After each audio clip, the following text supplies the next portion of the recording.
تدبر قرآن امین احسن اصلاحی سورہ آل عمران آیات 156 تا 189۔ اعوذ باللہ من الشیطان الرجیم، بسم اللہ الرحمن الرحیم۔ وما کان لنبی ان یغل ومن یغلل یأتی بما غل یوم القیامہ ثم توفی کل نفس ما کسبت وہم لا یظلمون۔ افمن اتبع رضوان اللہ کمن باء بسخط من اللہ ومأواہ جہنم وبئس المصیر۔ ہم درجات عند اللہ واللہ بصیر بما یعملون۔ غلہ یا غلو غلوً کے معنی خیانت، بدعہدی اور بے وفائی کرنے کے ہیں۔ یہ لفظ دراصل لفظ نصح کا ضد ہے، جس کے معنی خیر خواہی اور خیر سگالی کے ہیں۔ اصحاب لغت میں سے زجاج نے ما کان لنبی ان یغل کی تشریح، جیسا کہ صاحب لسان العرب نے تصریح کی ہے، ما کان لنبی ان یخون امنہ کے الفاظ سے کی ہے۔ لفظ غل جو قرآن میں متعدد جگہ پر استعمال ہوا ہے، غش، عداوت، کینہ اور حسد کے معنی میں استعمال ہوا ہے۔ لا تجعل فی قلوبنا غلا للذین آمنوا۔ اس لفظ کو صرف مالی خیانت کے ساتھ مخصوص کرنے کی کوئی دلیل ہمارے علم میں نہیں آئی۔ یہ منافقین کے اس الزام کی تردید ہے جو انہوں نے احد کی شکست کے بعد حضرت صلی اللہ علیہ وسلم پر لگایا، اور جس کو مسلمانوں کے اندر بد دلی پیدا کرنے کے ارادے سے اچھی طرح پھیلایا۔ الزام یہ تھا کہ ہم نے تو اس شخص پر اعتماد کیا، اس کے ہاتھ پر بیعت کی، اپنے نیک و بد کا اس کو مالک بنایا، لیکن یہ اس اعتماد سے بالکل غلط فائدہ اٹھا رہا ہے اور ہمارے جان و مال کو اپنے ذاتی حوصلوں اور امنگوں کے لیے تباہ کر رہا ہے۔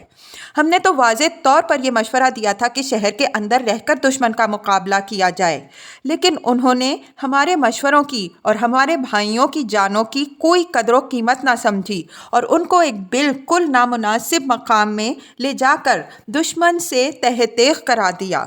یہ صریحاً قوم کی بدخواہی اور اس کے ساتھ غداری و بے وفائی ہے۔ اس الزام کی طرف اوپر کی آیات میں بھی اشارات موجود ہیں اور آگے بھی اس کی وضاحت آئے گی۔ قرآن نے یہ ان کے اس الزام کی تردید فرمائی ہے کہ تمہارا یہ الزام بالکل جھوٹ ہے۔ کوئی نبی اپنی امت کے ساتھ کبھی بے وفائی و بدعہدی نہیں کرتا۔ نبی جو قدم بھی اٹھاتا ہے رضائے الہی کی طلب میں اور اس کے احکام کے تحت اٹھاتا ہے۔ وہ اس حقیقت سے بے خبر نہیں ہوتا کہ ہر بدعہدی و بے وفائی خدا کے حضور میں پیش ہوگی اور یہ بدعہد اپنے کیے کی پوری سزا بھگتے گا۔ رضائے الہی کے طالب اور اس کے قہر و غضب کے سزاوار یکساں نہیں ہوں گے۔ ان کے درجے اور ٹھکانے ان کے اعمال کے مطابق الگ الگ ہوں گے۔ اللہ ہر ایک کے اعمال کو دیکھ رہا ہے۔ آیت کی یہ تعویل الفاظ قرآن اور نظم کلام کے مطابق ہے۔ ارباب تعویل میں سے بھی بعض لوگوں نے، جیسا کہ تفسیر ابن جریر سے واضح ہوتا ہے، یہی تعویل اختیار کی ہے۔ اس وجہ سے اس روایت کو زیادہ اہمیت دینے کی ضرورت نہیں ہے جو تفسیر کی کتابوں میں نقل ہوئی ہے کہ مال غنیمت میں سے ایک چادر گم ہو گئی تھی، جس کے الزام منافقین نے حضرت صلی اللہ علیہ وسلم پر لگایا تھا، اور یہ اس کی تردید ہے۔ اول تو یہ روایت بدر کے مال غنیمت سے متعلق بیان کی جاتی ہے، اس لیے کہ احد میں مال غنیمت کا کوئی سوال ہی نہیں تھا، اس میں تو مسلمانوں کو شکست ہوئی تھی، اور یہاں حالات پر تبصرہ ہو رہا ہے احد کے اس بیچ میں بغیر کسی قرینے کے اور بدون کسی حوالہ کے بدر کے کسی واقعے کا جس پر ایک عرصہ گزر چکا تھا ذکر کرنے کا کیا موقع تھا۔ پھر سب سے زیادہ خیال کرنے کی بات یہ ہے کہ منافقین ایسے بے وقوف نہیں تھے کہ وہ حضرت صلی اللہ علیہ وسلم پر ایک ایسا الزام لگائیں جس کو کوئی بھی باور نہ کرے، بلکہ جو شخص بھی سنے اس کو سن کر ہنس دے۔ منافقین تو درکنار آپ صلی اللہ علیہ وسلم کے کٹر سے کٹر معاندین نے قریش تک کا یہ حال تھا کہ انہوں نے آپ صلی اللہ علیہ وسلم پر کسی مالی خیانت، خواہ وہ بڑی ہو یا چھوٹی، کوئی الزام لگانے کی جسارت کبھی نہیں کی۔ اسلام اور جاہلیت دونوں میں آپ صلی اللہ علیہ وسلم امین کے لقب سے مشہور رہے، اور آپ صلی اللہ علیہ وسلم کی اس شہرت کی دھاک جس طرح دوستوں پر تھی اسی طرح دشمن پر بھی تھی۔ مالی معاملات میں اگر بعض نادان لوگوں نے حضور صلی اللہ علیہ وسلم کے خلاف کبھی کچھ کہا بھی ہے تو اس کی نوعیت الزام خیانت کی نہیں ہے، بلکہ زیادہ سے زیادہ کسی کے مقابل میں کسی کو کچھ زیادہ دے دینے کی ہے۔ ان مواقع پر بھی حقیقت واضح ہو جانے کے بعد الزام لگانے والے فریق نے سخت ندامت کا اظہار کیا ہے۔ مثلاً فتح مکہ اور غزوہ حنین کے موقع پر۔ اس وجہ سے یہ بات تو بالکل بعید از عقل معلوم ہوتی ہے کہ منافقین آپ صلی اللہ علیہ وسلم پر ایک ایسی حقیر چادر کا الزام لگائیں، البتہ یہ بات کہہ کر وہ کمزور لوگوں کے دلوں میں وسوسہ اندازی کر سکتے تھے کہ نعوذ باللہ محمد صلی اللہ علیہ وسلم اپنی قوم کے وفادار اور بہی خواہ نہیں ہیں، وہ اپنے حوصلوں پر اپنی قوم کو قربان کر رہے ہیں۔ احد کی شکست کے بعد اس قسم کے پروپیگنڈے کے لیے ان کو ایک موقع ہاتھ آ گیا تھا جس سے انہوں نے فائدہ اٹھایا، بالخصوص اس وجہ سے کہ وہ شہر سے باہر نکل کر جنگ کے مخالف تھے، لیکن جانصار صحابہ رضی اللہ عنہم اجمعین اور نبی صلی اللہ علیہ وسلم نے ان کی رائے قبول نہیں کی۔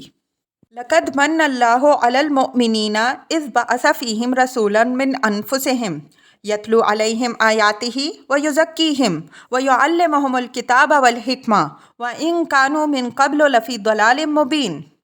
یہ آیت تھوڑے سے فرق کے ساتھ سورہ بقرہ میں بھی گزر چکی ہے، وہاں اس کے تمام اہم اجزاء کی تشریح ہو چکی ہے۔ نظم کے پہلو سے یہ آیت اسی حقیقت کو مثبت پہلو سے پیش کر رہی ہے جو اوپر والی آیت میں منفی پہلو سے ظاہر کی گئی۔ اوپر کی آیت میں جیسا کہ بیان ہوا، نبی صلی اللہ علیہ وسلم کو ملت کے ساتھ بدخواہی و بے وفائی کے الزام سے بری قرار دیا گیا ہے۔ اس آیت میں اس عظیم احسان کا اظہار کیا گیا ہے جو حضرت صلی اللہ علیہ وسلم کی بعثت کی شکل میں تمام دنیا پر، خاص طور پر قوم عرب پر اللہ تعالیٰ نے فرمایا۔ یہ احسان یہاں 3 مختلف پہلوؤں سے ظاہر کیا گیا ہے۔ ایک تو اس پہلو سے کہ اللہ تعالیٰ نے اہل عرب کے اندر، انہی کے اندر سے ایک رسول مبعوث فرمایا تاکہ زبان کی اجنبیت، نسل و نسب کی غیریت، رجحانات و میلانات کی بیگانگی اور ماضی و حاضر سے بے خبری کسی تعصب اور بدگمانی کا باعث نہ بنے، اور لوگ اس پر اپنے ہی باپ اور بھائی کی حیثیت سے اعتماد کر سکیں اور اس کی آواز کو خود اپنے ضمیر کی آواز کی طرح پہچان اور سن سکیں۔ اس حقیقت کا اظہار من انفسکم کے الفاظ سے ہو رہا ہے۔ دوسرے، اس رسول کے مقصد اور مشن کے پہلو سے کہ یہ رسول اللہ کی آیتیں سناتا ہے، تم کو تمام عقلی، اخلاقی اور عملی گمراہیوں سے پاک کرتا ہے اور تمہیں کتاب و حکمت کی تعلیم دے رہا ہے، بھلا جس کے فیوز و برکات سے تمہاری انفرادی و اجتماعی اور ظاہری و باطنی زندگی کا ہر گوشہ یوں منور ہو رہا ہے، اس سے بڑا بھی کوئی تمہارا خیرخواہ ہو سکتا ہے۔ تیسرے، مخاطب کی ضرورت کے پہلو سے اہل عرب دین و شریعت سے بے خبر اور نبوت و رسالت سے ناآشنا امی لوگ تھے، ایک زمانہ دراز سے کفر و جاہلیت کی تاریکیوں میں بھٹک رہے تھے۔ اللہ تعالیٰ نے حضرت صلی اللہ علیہ وسلم کے ذریعے سے ان کی دستگیری فرمائی اور ان کو گمراہی کی وادیوں سے نکال کر ہدایت کی صراط مستقیم پر لا کھڑا کیا۔ اس حقیقت کا اظہار وَإِن كَانُوا مِن قَبْلُ لَفِي ضَلَالٍ مُبِينٍ کے الفاظ سے ہو رہا ہے۔ یہاں یہ ان مخففہ ہے جو انا کے معنی میں آتا ہے، اور اس کے بعد جو لام ہے یہ اس کا قرینہ ہے۔ اولما اصابتکم مصیبۃ قد اصبتم مثلیہا قلتم انا ھذا قل ھو من عند انفسکم ان اللہ علی کل شیء قدیر۔ حرف استفہام ہے اور واو حرف ربط ہے۔ عربی میں حرف استفہام کی اصلی جگہ جملہ کے آغاز ہی میں ہے۔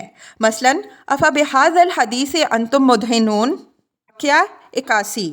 یہ حرف استفہام اظہار تعجب کے لیے ہے اور حرف ربط اس بات کی دلیل ہے کہ یہ بات بھی منجملہ ان اعتراضات کے ایک اعتراض ہے جن کے جواب اوپر دیے گئے ہیں۔ اوپر یہ بات گزر چکی ہے کہ کچھ لوگ اس غلط فہمی میں مبتلا تھے کہ جو شخص خدا کا رسول ہو اس کو اور اس کے ساتھیوں کو ہر قسم کی تکلیفوں اور مصیبتوں سے محفوظ ہونا چاہیے۔ جب وہ کسی مہم پر نکلیں تو ان کے ساتھ خدا کے فرشتوں کی مدد ہونی چاہیے۔ جب انہیں کوئی جنگ پیش آئے تو ضروری ہے کہ وہ اس میں فتح مند ہوں۔ اس خیال کے لوگوں کو احد کی شکست سے قدرتی طور پر بڑا دھچکا لگا۔ وہ سوچنے لگ گئے کہ اگر اسلام ایک سچا دین ہے اور محمد صلی اللہ علیہ وسلم سچ مچ خدا کے رسول ہیں تو یہ شکست ان کو کہاں سے پیش آئی؟ کمزوریوں کی اس نفسیاتی کیفیت سے منافقین نے فائدہ اٹھانے کی کوشش کی اور اس شکست کو حضرت صلی اللہ علیہ وسلم کے خلاف ایک دلیل کے طور پر لوگوں کے سامنے پیش کرنا شروع کیا۔ قرآن نے اس آیت میں اور اس کے بعد کی آیات میں تفصیل کے ساتھ اس غلط فہمی کو دور کیا ہے اور اہل حق کو جو آزمائش پیش آتی ہے ان کی حکمت واضح فرمائی ہے۔ اس آیت میں پہلی بات یہ فرمائی کہ جو آفتات تمہیں پیش آئی یہ صرف تمہیں کو پیش نہیں آئی کہ تم اس کو بدگمانی اور مایوسی کی دلیل بنا لو، بلکہ اس سے دو چند نقصان تمہارے ہاتھوں تمہارے دشمنوں کو پہنچ چکا ہے۔ بدر میں تم نے دشمن کے 70 آدمی قتل کیے، 70 قیدی بنائے۔ احد میں بھی پہلے تمہارا ہی پلہ بھاری تھا اور تمہارے ہاتھوں دشمنوں کے کچھ آدمی قتل اور زخمی بھی ہوئے، لیکن بعد میں خود تمہاری غلطی سے تمہیں شکست ہو گئی، اور اللہ فتح اور شکست دونوں پر قادر ہے اور اس کی قدرت ہمیشہ اس کی حکمت کے تحت ظاہر ہوتی ہے۔ دوسری بات یہ فرمائی کہ اس افتاد کے سبب تم خود ہوئے ہو کی وضاحت اوپر آیت 152 میں ان الفاظ کے ساتھ گزر چکی ہے۔ وَلَقَدْ صَدَقَكُمُ اللَّهُ وَعْدَهُ إِذْ تَحُسُّونَهُم بِإِذْنِهِ حَتَّىٰ إِذَا فَشِلْتُمْ وَتَنَازَعْتُمْ فِي الْأَمْرِ وَعَصَيْتُم مِّن بَعْدِ مَا أَرَاكُم مَّا تُحِبُّونَ مِنكُم مَّن يُرِيدُ الدُّنْيَا وَمِنكُم مَّن يُرِيدُ الْآخِرَةَ ثُمَّ صَرَفَكُمْ عَنْهُمْ لِيَبْتَلِيَكُمْ وَلَقَدْ عَفَا عَنكُمْ وَاللَّهُ ذُو فَضْلٍ عَلَى الْمُؤْمِنِينَ۔ اور اللہ نے تم سے اپنا وعدہ سچا کر دکھایا تھا جب کہ تم خدا کے حکم سے ان کو تہ تیغ کر رہے تھے، یہاں تک کہ تم کمزور پڑ گئے، تم نے معاملے میں اختلاف کیا اور تم نے نافرمانی کی، جب کہ خدا نے تمہیں وہ چیز دکھا دی جس کو تم عزیز رکھتے تھے۔ تم نے کچھ دنیا کے طالب تھے، کچھ آخرت کے، پھر خدا نے تمہارا رخ ان سے پھیر دیا تاکہ تمہاری آزمائش کرے، اور اللہ تم سے درگزر کرتا ہے اور اللہ مومنوں پر بڑے فضل والا ہے۔ وَمَا أَصَابَكُمْ يَوْمَ الْتَقَى الْجَمْعَانِ فَبِإِذْنِ اللَّهِ وَلِيَعْلَمَ الْمُؤْمِنِينَ وَلِيَعْلَمَ الَّذِينَ نَافَقُوا وَقِيلَ لَهُمْ تَعَالَوْا قَاتِلُوا فِي سَبِيلِ اللَّهِ أَوِ ادْفَعُوا قَالُوا لَوْ نَعْلَمُ قِتَالًا لَاتَّبَعْنَاكُمْ هُمْ لِلْكُفْرِ يَوْمَئِذٍ أَقْرَبُ مِنْهُمْ لِلْإِيمَانِ يَقُولُونَ بِأَفْوَاهِهِمْ مَا لَيْسَ فِي قُلُوبِهِمْ وَاللَّهُ أَعْلَمُ بِمَا يَكْتُمُونَ الَّذِينَ قَالُوا لِإِخْوَانِهِمْ وَقَعَدُوا لَوْ أَطَاعُونَا مَا قُتِلُوا قُلْ فَادْرَءُوا عَنْ أَنفُسِكُمُ الْمَوْتَ إِن كُنتُمْ صَادِقِينَ۔ اب یہ اس ابتلا کی حکمت واضح کی جا رہی ہے کہ یہ جو کچھ پیش آیا ہے خدا کے حکم سے پیش آیا ہے، اور اس سے مقصود یہ ہے کہ اللہ سچے مسلمانوں اور منافقوں کو اچھی طرح واضح کر دے تاکہ ہر شخص کھلی آنکھوں سے دیکھ لے کہ کون لوگ جماعت کے اندر قابل اعتماد ہیں، کون لوگ نہیں۔ مقصد یہ ہے کہ یہ آزمائش جماعتی تطہیر کے لیے ضروری تھی۔ اگر مخلصین اور منافقین دونوں اسی طرح رلے ملے رہتے تو معلوم نہیں مفسد عناصر کس وقت پوری جماعت کا بیڑا غرق کر دیتے۔ وقیل لہم تعالوا، یہ منافقین کے ایک گروہ کی طرف اشارہ ہے جن کو اس موقع پر جہاد کی دعوت دی گئی کہ اٹھو، اگر جنگ ہو گئی تو جہاد کا ثواب حاصل ہوگا، اور اگر دشمن ہماری جمعیت سے مرعوب ہو گیا تو دفاع کا مقصد پورا ہو جائے گا۔ لیکن یہ لوگ جہاد کے لیے نہ اٹھے اور اپنے نفاق اور بزدلی پر پردہ ڈالنے کے لیے انہوں نے یہ بات بنائی کہ ہمیں علم ہے کہ اس موقع پر لڑائی نہیں ہونی ہے، اگر ہمیں لڑائی کا علم ہوتا تو ہم ضرور تمہارے ساتھ چلتے۔ قرآن نے ان کے بابت فرمایا کہ یہ بات کہتے وقت یہ ایمان سے زیادہ کفر کے قریب تر تھے، اور انہوں نے زبان سے وہ بات کہی جو ان کے دل میں نہیں تھی۔ دل میں وہ جو کچھ چھپائے ہوئے تھے اس کا خدا کو خوب پتہ ہے۔ اس کے بعد ان کے دل کا راز کھول دیا کہ یہ خود تو سخن سازی کر کے گھر بیٹھے رہے، لیکن ان کے جو بھائی بندہ جنگ میں شریک ہوئے اور شہید ہوئے، ان کی بابت انہوں نے کہا کہ اگر وہ ہماری بات مانتے تو یوں قتل نہ ہوتے۔ مقصد یہ ہے کہ اصل چیز جو ان کے لیے مانع ہوئی وہ ہے تو موت کا خوف، لیکن انہوں نے بات یہ بنائی کہ وہ اس لیے نہیں اٹھ رہے ہیں کہ جنگ ونگ کا کوئی اندیشہ نہیں ہے۔ آخر میں فرمایا کہ اگر یہ موت و زندگی کے مواقع سے ایسے ہی باخبر ہیں تو وہ اپنے آپ کو موت سے بچا لیں۔ ولا تحسبن الذین قتلوا فی سبیل اللہ امواتا بل احیاء عند ربهم یرزقون فرحین بما آتاہم اللہ من فضلہ ویستبشرون بالذین لم یلحقوا بهم من خلفهم اللہ خوف علیہم ولا هم یحزنون یستبشرون بنعمت من اللہ وفضل وان اللہ لا یضیع اجر المؤمنین۔ یہ ان منافقین کو تنبیہ ہے کہ خدا کی راہ میں شہید ہونے والوں کو مردہ نہ سمجھو، مردہ وہ نہیں ہیں بلکہ تم ہو، وہ تو زندہ ہیں اور اپنے رب کے جوار رحمت میں اس کی نعمتوں سے محظوظ ہو رہے ہیں۔ تم اپنی جہالت اور بے بصیرتی سے ترس کھا رہے ہو کہ وہ مارے گئے اور خیال کر رہے ہو کہ اگر وہ تمہاری رائے پہ چلتے تو تمہاری ہی طرح گھروں میں بیٹھے رہتے تو نہ مارے جاتے، اور ان کا حال یہ ہے کہ وہ اس فضل و نعمت پر فرحان و شادان ہیں جس سے اللہ نے ان کو نوازا ہے۔ تمہیں ان کی موت پر حسرت و افسوس ہے، اور ان کا عالم یہ ہے کہ وہ دم بدم اپنے ان اخلاف و اولاد سے متعلق جو ان کے نقش قدم پر چل رہے ہیں اور ان سے ملنے کے آرزومند ہیں، اگرچہ ابھی ملے نہیں ہیں، یہ بشارت مل رہی ہے کہ وہ بھی عنقریب ان سے ملیں گے اور ان کو بھی انہی کی طرح وہ مقام حاصل ہوگا جہاں نہ تو مستقبل کا کوئی اندیشہ ہوگا نہ ماضی کی کوئی حسرت۔ یہ امر ملحوظ رہے کہ قرآن میں یہ حقیقت مختلف اسلوبوں سے واضح کی گئی ہے کہ عالی مقام اہل ایمان کے ساتھ جنت میں ان کی ذریت اور ان کے اخلاف میں سے ان لوگوں کو بھی جمع کر دیا جائے گا جن کا خاتمہ ایمان پر ہوگا، اگرچہ اپنے عمل کے لحاظ سے یہ ان کے درجے کے نہ ہوں گے۔ یہ شہداء اور صدیقین پر اللہ تعالیٰ کا خاص فضل ہوگا کہ ان کی مسرت کی تکمیل کے لیے ان کی با ایمان ذریت کو ان کے ساتھ جمع کر دیا جائے گا، اور اس مقصد کے لیے اسلاف کا درجہ نیچے نہیں جائے گا بلکہ اخلاف کا درجہ بلند کر دیا جائے گا۔ اس مسئلے پر خدا نے چاہا تو ہم سورہ طور کی تفسیر میں بحث کریں گے۔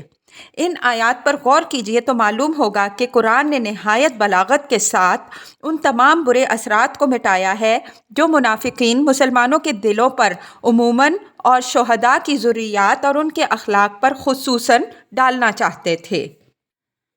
الذین استجابوا للہ والرسول من بعد ما اصابہم القرح للذین احسنوا منہم واتقوا اجر عظیم الذین قال لهم الناس ان الناس قد جمعوا لكم فاخشوهم فزادهم ایمانا وقالوا حسبنا اللہ ونعم الوکیل فانقلبوا بنعمت من اللہ وفضل لم یمسسهم سوء واتبعوا رضوان اللہ واللہ ذو فضل عظیم انما ذالکم الشیطان یخوف اولیاءہ فلا تخافوہم وخافونی ان کنتم مؤمنین۔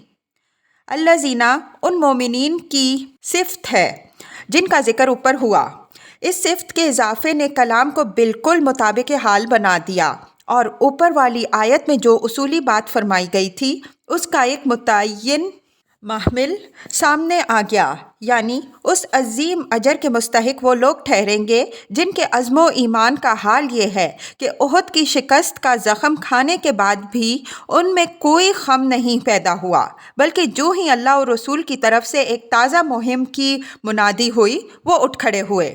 تاریخ و سیرت کی کتابوں میں بیان ہوا ہے کہ احد میں مسلمانوں کی شکست کے بعد قریش کی فوج اول تو واپس چلی گئی، لیکن روحہ کے مقام تک پہنچنے کے بعد ابو سفیان اور اس کے ساتھیوں کو احساس ہوا کہ انہوں نے اس قدر جلد واپس ہونے میں سخت غلطی کی ہے، لگے ہاتھوں نے مدینہ کا قصہ بھی پاک کر دینا چاہیے تھا۔ یہ سوچ کر انہوں نے اپنی فوج کی ازسر نو تنظیم شروع کر دی، اور ادھر مسلمانوں کو ہراساں کرنے کے لیے منافقین کے ذریعے سے یہ افواہ پھیلا دی کہ قریش نئے ساز و سامان سے مدینہ پر حملہ کرنے کے لیے تیاریاں کر رہے ہیں۔ حضور صلی اللہ علیہ وسلم کو جب اس کی اطلاع پہنچی تو آپ صلی اللہ علیہ وسلم نے بھی لوگوں کو قریش کے تعاقب کے لیے تیار ہو جانے کا حکم دیا۔ اس فوج میں صرف انہی لوگوں کو شامل ہونے کی اجازت دی گئی جو پہلے روز کی جنگ میں شریک رہے تھے۔ یہ احتیاط غالباً اس لیے کی گئی کہ منافقین کے لوث سے یہ لشکر پاک رہے۔ چنانچہ حضور صلی اللہ علیہ وسلم جانثاروں کی ایک جماعت کے ساتھ ابو سفیان کے تعاقب میں نکلے اور حمراء الاسد تک گئے، جو مدینہ سے 8 میل کے فاصلے پر ہے۔ ابو سفیان نے جب دیکھا کہ ابھی مسلمانوں کے حوصلے میں کوئی فرق نہیں آیا ہے تو ارادہ بدل دیا اور مسلمان کامیاب و بامراد واپس آ گئے۔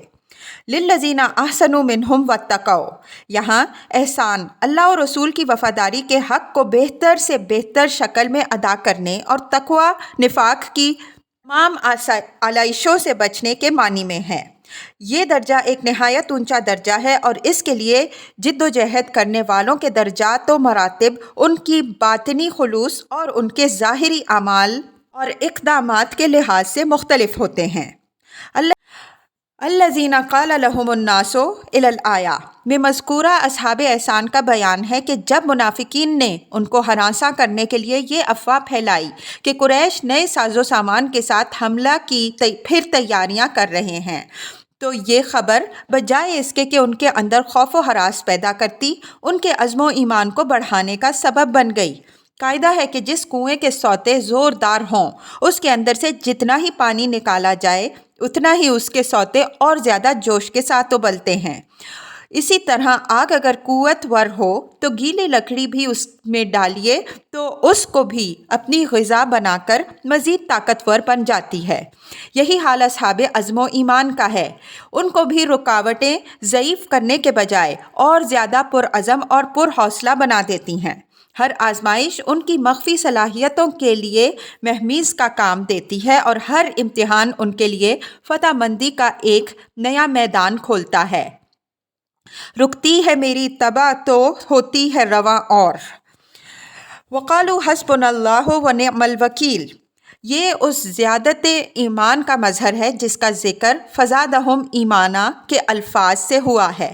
اہل ایمان کی تمام قوت و طاقت کا خزانہ در حقیقت یہی حسبنا اللہ کا عقیدہ ہے۔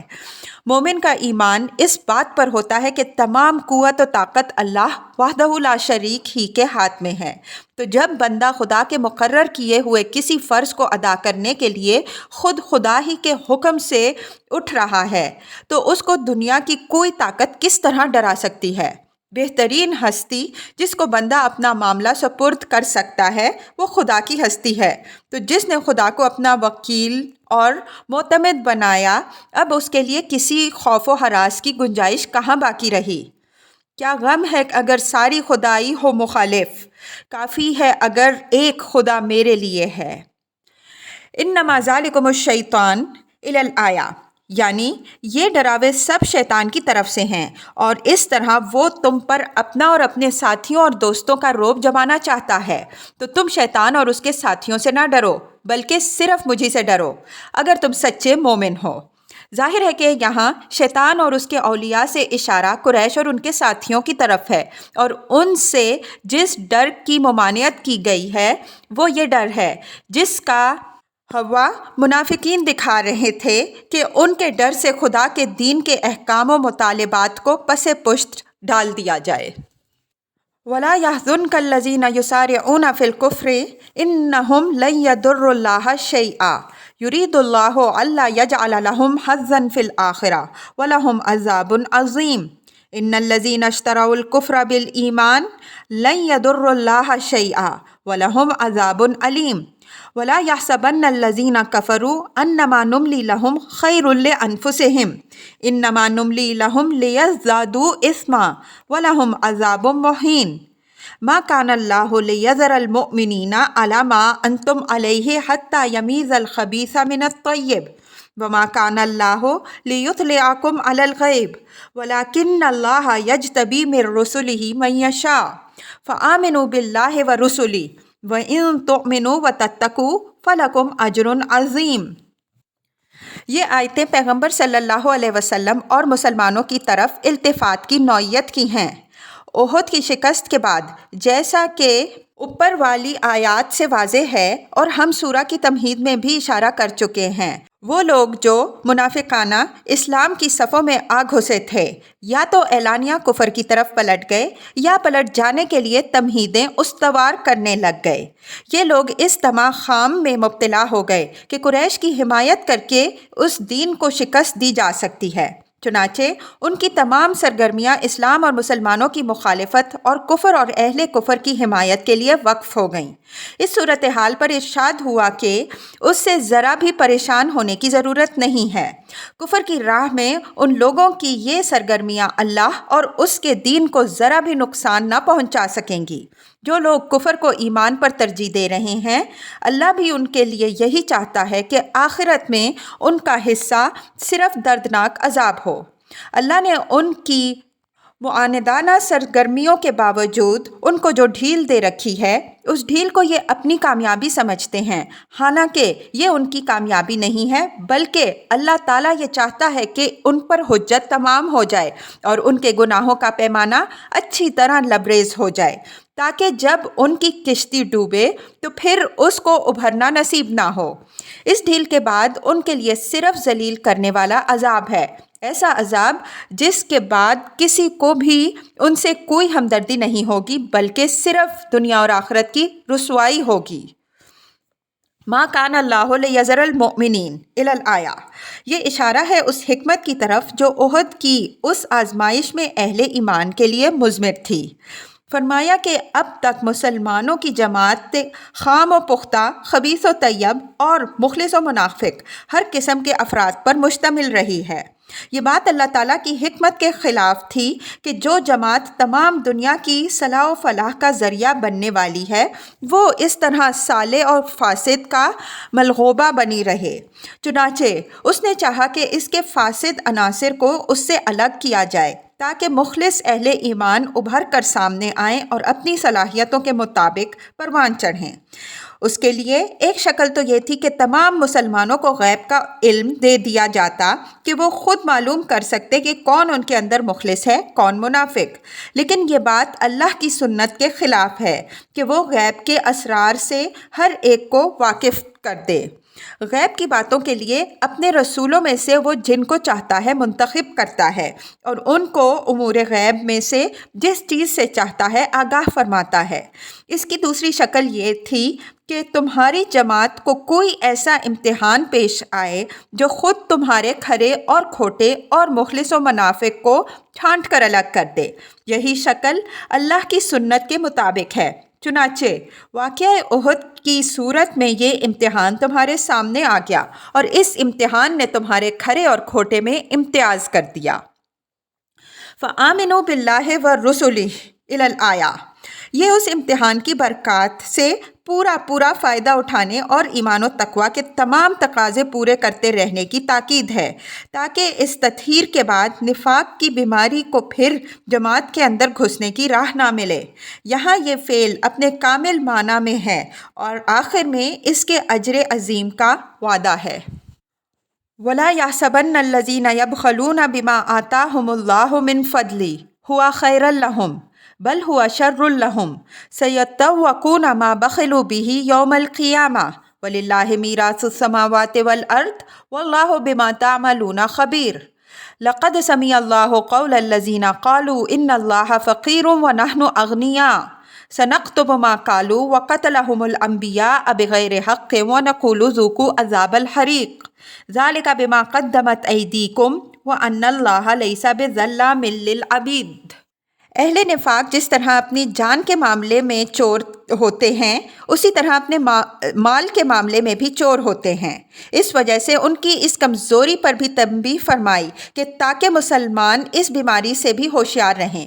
فرمایا کہ جو لوگ خدا کی راہ میں اپنا مال خرچ کرنے سے دریغ کر رہے ہیں، درحالانکہ وہ خدا ہی کا بخشا ہوا ہے اور خدا نے ان کو کسی استحقاق کی بنا پر نہیں بلکہ محض اپنے فضل سے بخشا ہے، وہ یہ نہ سمجھیں کہ اپنے مستقبل کی مصلحت کے لیے وہ کوئی بڑا مفید کام کر رہے ہیں۔ خدا کے حقوق و فرائض سے چرا چرا کر جو مال جمع کیا جا رہا ہے وہ قیامت کے دن ان کی گردنوں کا بوجھل طوق بنے گا، اور سونے کے جو طوق آج زینت و فخر کا ذریعہ بنے ہوئے ہیں یہ سانپوں اور اژدہوں کی شکل میں تبدیل ہو جائیں گے۔ مزید فرمایا کہ آسمان و زمین کی ساری میراث بالآخر خدا ہی کی طرف پلٹ کے جانے والی ہے۔ جو کچھ جس کو ملا ہے خدا ہی سے ملا ہے، اور پھر یہ سب کچھ اسی کی طرف لوٹ کے جانے والا ہے۔ یہ ساری چیزیں خدا نے ہمیں بطور امانت بخشی ہیں، اور مقصود اس سے ہمارا امتحان ہے۔ وہ اس بات سے اچھی طرح باخبر ہے کہ ہم نے اس کی بخشی ہوئی نعمتوں میں کس طرح کا تصرف کیا ہے، اور اپنے اس علم کے مطابق وہ جزا یا سزا دے گا۔ لقد سمع اللہ قول الذین قالوا الی الآیہ، یہ منافقین کے اس استہزاء پر تہدید و وعید ہے جو وہ اپنی مجلسوں میں قرآن کی دعوت انفاق کا کیا کرتے تھے۔ قرآن جب یہ کہتا کہ کون ہے جو اللہ کو قرض حسن دے، تو یہ منافقین اس پر یہ فکرہ چست جاتے کہ ان دنوں اللہ میاں بہت غریب ہو گئے ہیں اور ہم ان سے زیادہ امیر ہیں کہ وہ ہم سے قرض مانگنے پر اتر آئے ہیں۔ یہ منافقین زیادہ تر یہود میں سے تھے، اس وجہ سے خدا پر طنز کرنے میں بھی انہیں بالکل یہود ہی کی ہمنوائی کی۔